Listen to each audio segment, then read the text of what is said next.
Rain had a way of slowing the world down, and that was exactly how Lena first noticed him. She was standing under the narrow awning of a closed cafe, hugging her books to her chest, watching the street blur into silver lines. Everyone else had somewhere to be, running, rushing, escaping the storm. But he wasn't moving. He stood a few steps away from her, soaked, unbothered, staring up at the sky like the rain had personally written him a letter.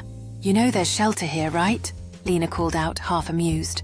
He glanced at her, blinking like he had just returned from somewhere far away. Then he smiled, a quiet, almost apologetic kind of smile, and stepped under the awning.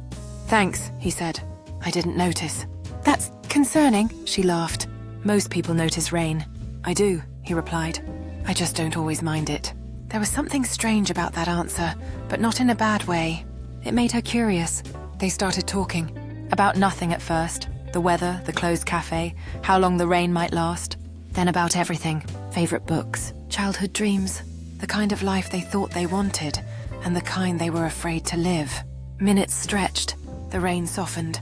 Neither of them checked the time. At some point, Lena realized she wasn't cold anymore. Not because the rain had stopped. It hadn't. But because something warm had settled quietly between them.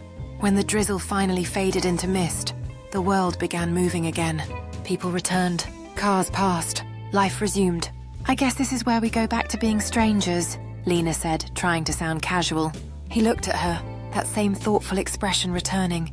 "Do we have to?" She hesitated, just a second, but it was enough to feel like a choice. "No," she said softly. He smiled again, a little brighter this time. "Good, because I think I'd notice if you were gone." And just like that, the rain became their beginning. Something they would later talk about as if it had planned everything all along.